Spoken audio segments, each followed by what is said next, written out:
मालूम है कि 3 वैक्सीन्स इस समय भारत में कुछ थोड़ा आगे बढ़ चुकी हैं और 3 और वैक्सीन्स हैं जो प्री क्लिनिकल स्टेज में हैंगी। जो 3 जो आगे बढ़ चुकी हैं उसमें सीरम इंस्टीट्यूट वाली वैक्सीन है जो फेज़ 2B और 3 की स्टेज में चली गई है, शुरू हो गई है, और जिसमें 1700 मरीज़ों को स्टडी किया जाएगा। और दूसरी भारत बायोटेक की वैक्सीन है जो फेज़ 1 की स्टडी में 375 मरीज़ को कंप्लीट कर चुकी है और सेकेंड फेज़ शुरू करेगी। और तीसरी जाइडस कैडिला की है जिसमें कोई फेज़ 1 की कंप्लीट हुई है उनकी, कोई 45 या 50 मरीज़ की, और सेकेंड फेज़ उनकी शुरू होने वाली है। तो ये पोजीशन है। और शुरू होने वाले इसमें फेजेस में आप लोग को ये समझना ज़रूरी है कि पहले 1 डोज वैक्सीन की मिलती है, क्योंकि ये हमेशा 2 डोज वैक्सीन है।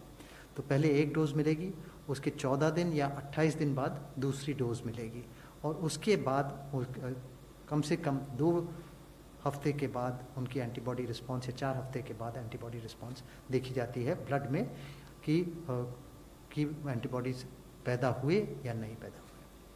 10. As far as Sputnik 5 vaccine is concerned, both the countries are in communication. Some initial information has been shared, some detailed information is awaited. 20. What WHO said yesterday about COVAX was the fact that 172 member countries have become part of the COVAX facility.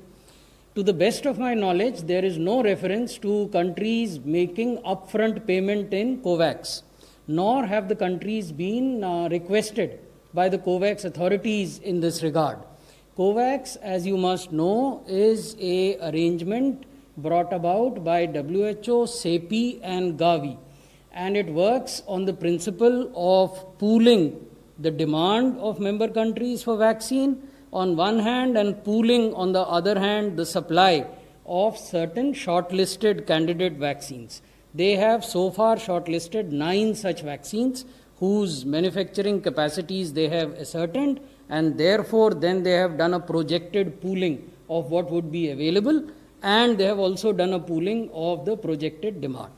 Number 6.